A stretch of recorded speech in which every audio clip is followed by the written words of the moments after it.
What's up guys, my name's Brandon and iOS 15 Beta 1 has been out for almost 2 weeks now, and in this video, just like we do every weekend, I wanted to cover even more new features and changes found in the software, and we're also going to discuss the performance, the bugs, the battery life, the connectivity, and much more. Now we've also had a lot of Apple news and rumors this week, so we're going to be covering topics like the iPhone 13, the M1X MacBook Pros, the Apple Watch Series 7, and more. So that'll be after we talk about the software in this video, just as we do every single weekend here on the channel. If you guys are not subscribed already, make sure you guys are subscribed so you don't miss these weekly follow-up videos. But anyways, let's go ahead and talk about iOS 15 Beta 1. Let's talk about even more new features and changes found in the software, because there are still a lot that I haven't even covered here on the channel. So the first thing I want to talk about is actually inside of the Photos application. And on the iPhone XS or XR and newer, we're actually able to identify pets and other animals via the camera. So say I was at a dog park and I wanted to identify a dog that was like walking around and it looked like this. So obviously we all know what this is, but I just want to show you guys how this works. So all you have to do is take a picture of that dog, cat, whatever animal you want. And then inside of the Photos app, if you just swipe up like this, you will see that little icon right there over top of the animal's, image right there. For instance, right here, it's for a paw print. And when you tap on that and you pull up the results here, it will show you what type of dog that is or what type of animal that is. So this is really cool. I've used it on dogs, I've used it on cats, on turtles. Like, it's worked on multiple different things. So I'm not sure the limit that Apple is going with for this. I mean, it's dogs, cats, and pretty much, all types of other animals as well. So we'll have to wait and see if that expands to, more things like insects. I'm not too sure about that. I will have to try that, but it is really cool that you can do it with dogs and cats. And I think a lot of people are going to benefit from that. And you will see that little eye down there as well, has a little sparkle when you have more information for that photo. We also have a small change inside of the Shortcuts application that will make life a lot easier for those that build shortcuts. So if we go to something like Apple Frames right here with a lot of different actions inside of it, and you can see we have this long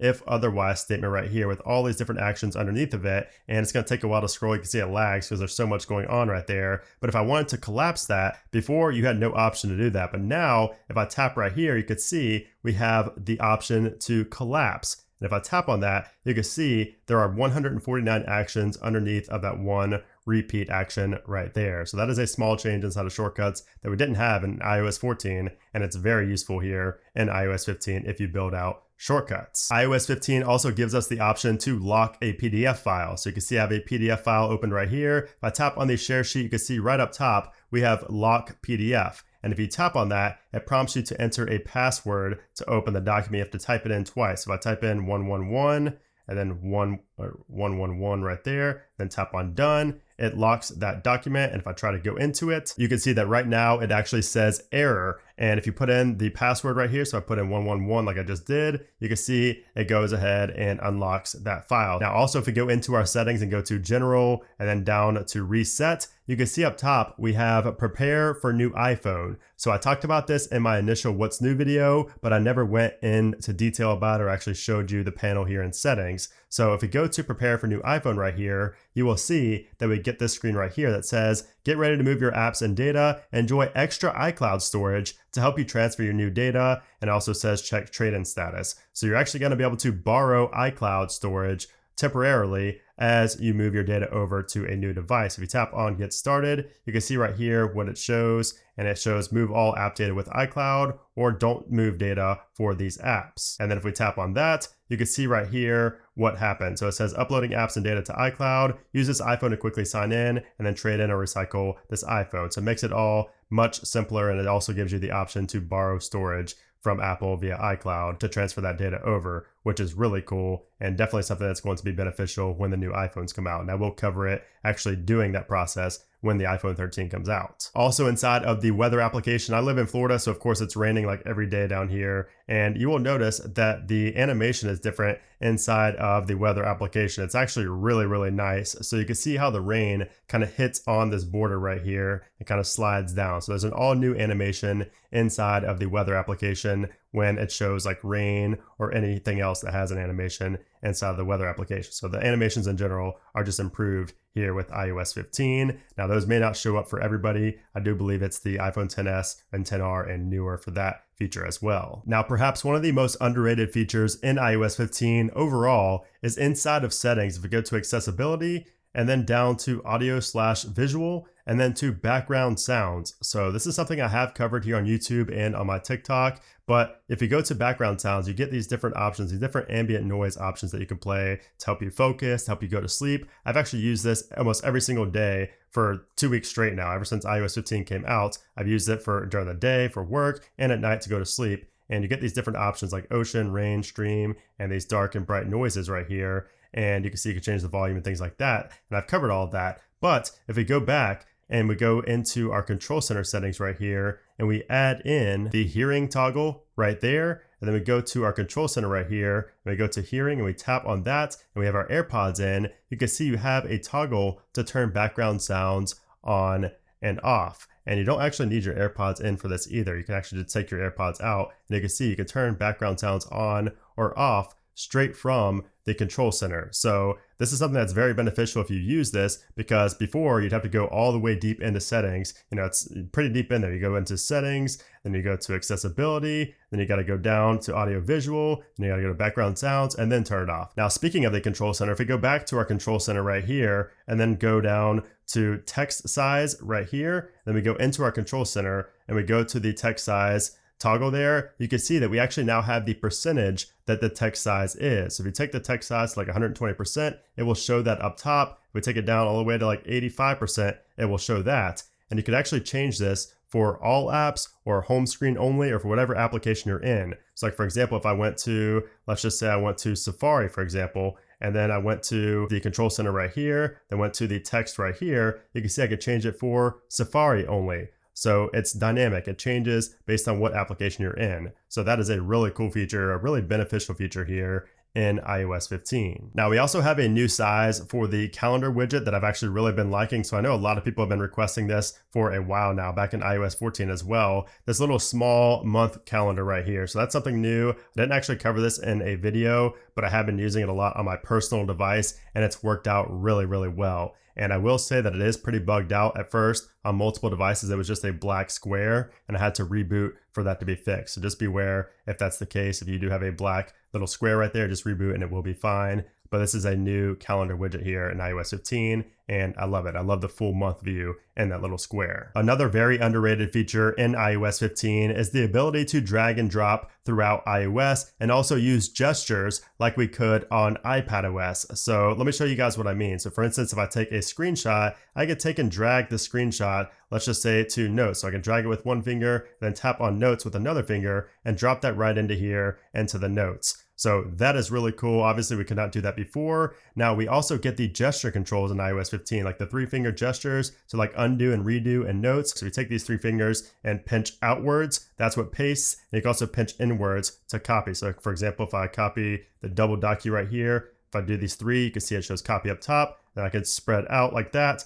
to paste. So you could do the gestures like we could in iPadOS now on iOS 15, and it works very, very well. You can drag things from files. You could drag the screenshot into notes or into an email or into even a tweet. I'm pretty sure you could probably do it in Twitter. Let me go and try that. I've never tried it yet. Okay, I have the image right here. If I go into Twitter, I go to new tweet right here. So I guess I can't do it inside of Twitter, but it does work with all of the native applications like your files, your notes, your Safaris, things like that. But we could even see support for things like Twitter and third-party apps in the future. But drag and drop and just overall gestures in iOS 15 are a great new addition, and definitely something that's going to be overlooked by a lot of people. And speaking of those gestures, we also have a change to the quick take video in the camera. So if we're on the photo tab right here, we tap and hold to record. If we zoom up or if we swipe up, you can see it zooms in on the picture, whereas before it would just end the video. So you can kind of just take one finger right here and swipe up just like you can on social media, like on Instagram or like on Snapchat. You could do that now in iOS 15. So just a lot of cool little gestures and just really the small things here in iOS 15. I've noticed that this update is really just about the small things that actually make a big difference. And that's what I said in my initial What's New video, and it continues to prove to be that way. We also have the magnifying glass back when we do some text selection here in iOS 15. So when we go ahead and scroll over text, you can see it zooms in right there with that magnifying glass effect, which we did not have in iOS 14. Also inside of Notes or inside of Safari, really anywhere, if we go ahead and tap one time, you can see we have this option right here for text from camera. So this is going to use the live text feature. So if I were to pull up, something with text on it, it would be able to pull that up and type in what it sees through the camera view, which is really cool. You also have the insert button right there to insert that text. So like, for example, if I pull this up to this right here, so I have camera, I don't know if you guys can really see that, but it's pulling up some text from this right here. So Reddit and YouTube Studio, you can see it pulled it up right there. Let me tap on insert actually once it selects it. So we'll just tap on insert and you can see it pulled the text from the apps on my iPad. So that is a really cool feature there. You could do that, like I said, in Notes and Safari, Mail, things like that. Now, speaking of Mail, if you go to compose a new email, you'll see that right away it shows email from camera. So that's the first thing you see when you go to type in a new email. So if we tap on that, this is going to allow you to, obviously, if you have like, a magazine or somebody's business card, you can enter in their email straight from the camera using that live text feature, which is really, really neat. And also inside of the control center, if we have the Shazam music recognition toggle right here, we can actually now tap and hold on that. And we have a little section here for history. So it will show all the history of the songs that it has recognized. Whereas before it just showed you the one song and it took you to the web browser and that was it. It didn't actually give you a history. So that is also new here in iOS 15. Now we also just recently got podcast subscriptions. So this is not just for iOS 15, this is also for iOS 14, but inside of the podcast application, if we go to, let's just go to this right here, this Simplify Shortcast right here, you can see we have the option to subscribe to podcasts now, and it shows underneath how much it is, $5 a month. If you tap on that, you can see you can go ahead and sign in, and then it will show a subscribe badge, which I did show on Twitter. So I tweeted this out, and you can see right there, it even gives you a 3-day free trial for some of these as well. So I'm not sure if that's still going on, but it was a 3-day free trial. I believe that's for all podcasts. And if you go ahead and subscribe, this is what you will see. So it actually shows subscriber edition when you're subscribed to a podcast. So this doesn't mean that podcasts are going to be paid. This is just going to be a premium, option for those that want to support these podcast creators. So the podcasts are going to remain free, but you'll just get additional, perks, kind of like a YouTube membership. Now, I've also been using Spatial Audio a lot inside of the music application. So Apple Music does now have Spatial Audio for music. And one thing I've noticed is that I don't really like the head tracking. So I have the AirPods Pro and the AirPods Max, but I really don't like the head tracking because a lot of times, my phone will be sitting like to the left of me or to the right of me. And with, Spatial Audio and head tracking, all of a sudden I have music coming out of one ear, not the other, because my phone is sitting to the side of me. So you can actually turn this off. And that's one thing I did on my device personally. So if you go into your settings here and then go down to accessibility and then down to AirPods and then go to whatever you have. So AirPods Pro or AirPods Max, my AirPods Max right here, you want to turn off follow iPhone under the spatial audio feature, and that will not allow, your phone or the music to kind of follow your phone. So if it's saying to your left, you'll hear it out of your left ear. If it's saying to your right, you'll hear it out of your right ear. I love that for videos, but I really don't like it that much for audio, especially when I'm trying to focus and I just have my phone sitting to the side. So that is one thing I would recommend turning off if you're anything like me and it gets kind of annoying sometimes to follow your iPhone. So we have a lot of really nice new features and changes here in iOS 15, but of course it is a first beta. So we are going to have quite a few bugs, and I covered a lot of bugs in my follow-up video last weekend. If you guys missed that, go watch that. I did cover a lot of bugs in that. However, over the past week since that video, I've encountered even more bugs. And the first one I've had is an issue with volume. So the volume has been very erratic here on beta 1, especially when going in and out of applications and even just turning down by itself sometimes when it's connected via Bluetooth. So I've had a lot of issues with that, especially with the YouTube application and with the music application. Those are the two main ones I've had it in, and it's just very erratic and really all over the place. Now, another one I've had has to do with Private Relay, and Private Relay really needs some work because it disconnects and reconnects throughout the entire day on both cellular and on Wi-Fi. I'll just get the prompt saying that it, disconnected and it's going to try to reconnect later.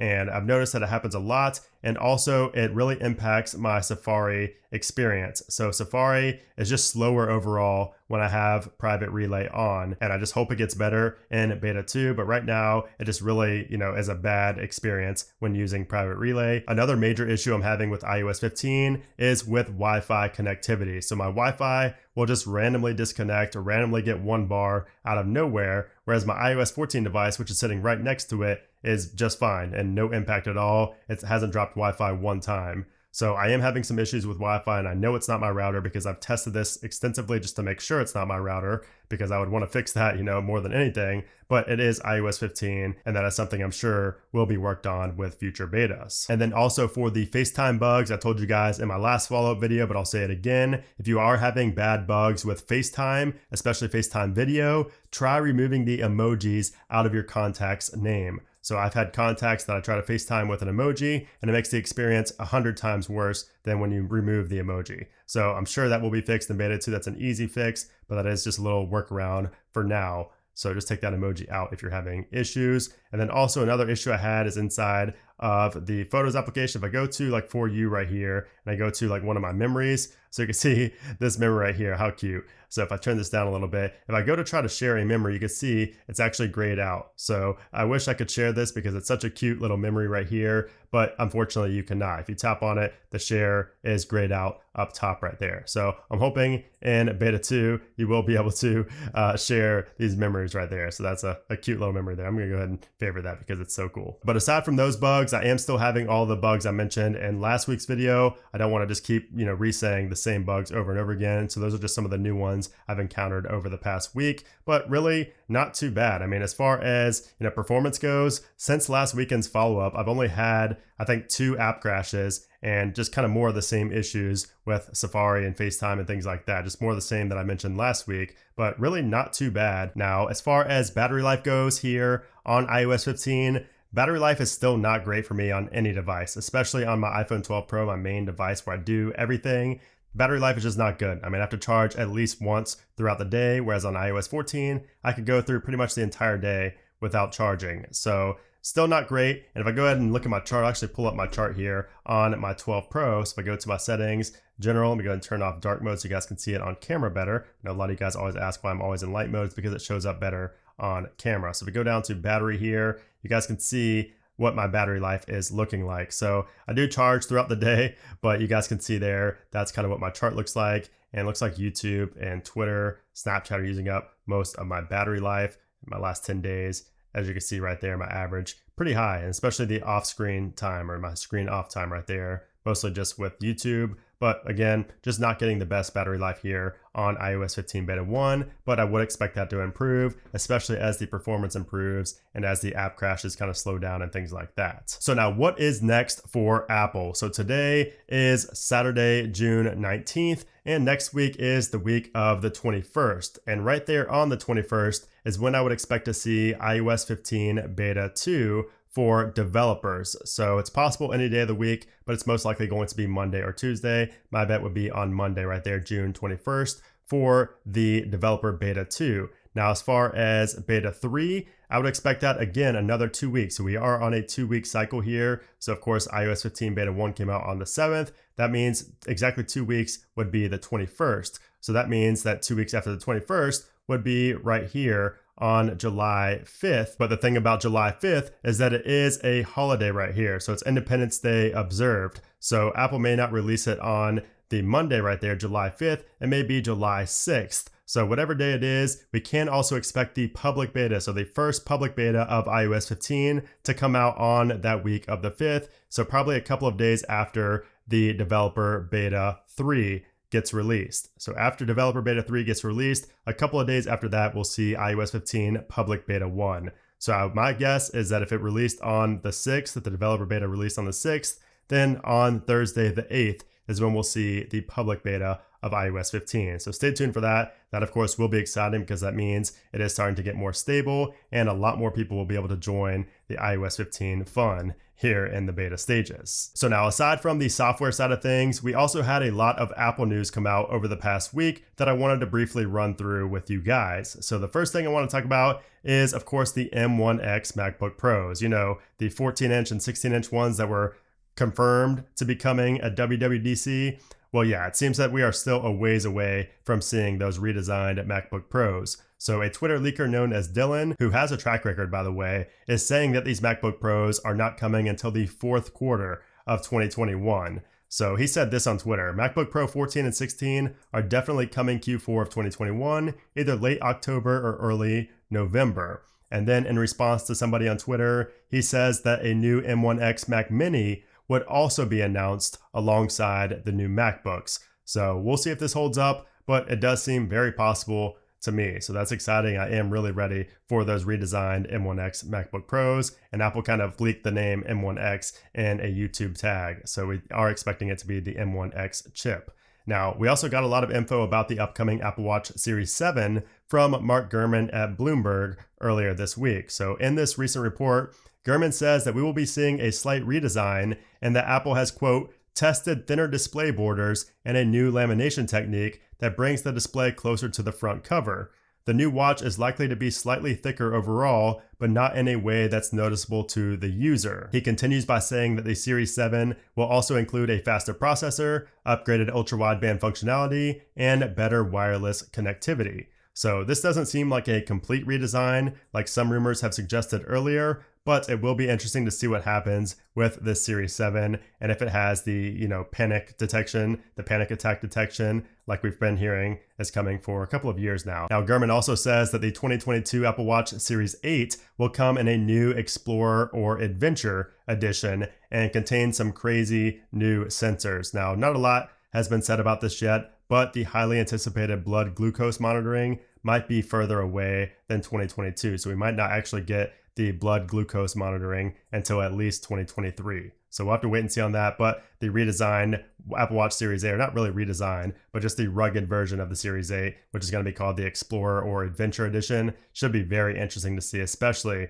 with the sensors that are going to be on the back of that. Now, as far as the iPhone 13 goes, this did just recently get listed in the Eurasian database. So this happens every single year. It's not really a surprise, but it is good to see. And then also we are hearing that all of the new iPhone 13s, not just the Pro models, will have the LiDAR scanner and also have sensor shift stabilization, which is something that only the 12 Pro Max had, just the big one, had with the iPhone 12. So that will help a lot, and it's going to be good to see, how those cameras turn out. So we should have a slightly different camera bump on the iPhones next year, but probably not a very big change. And then lastly, we have an iPad mini redesign coming later this year. So this news comes courtesy of John Prosser, who says that we will be seeing an iPad mini with thinner bezels, a USB-C port, and a Touch ID power button like we got with the latest iPad Air. So this will also have improved speakers, come with the A14 Bionic chip, and also come in 3 colors, black, silver, and gold. And that should be out sometime this year. So if you are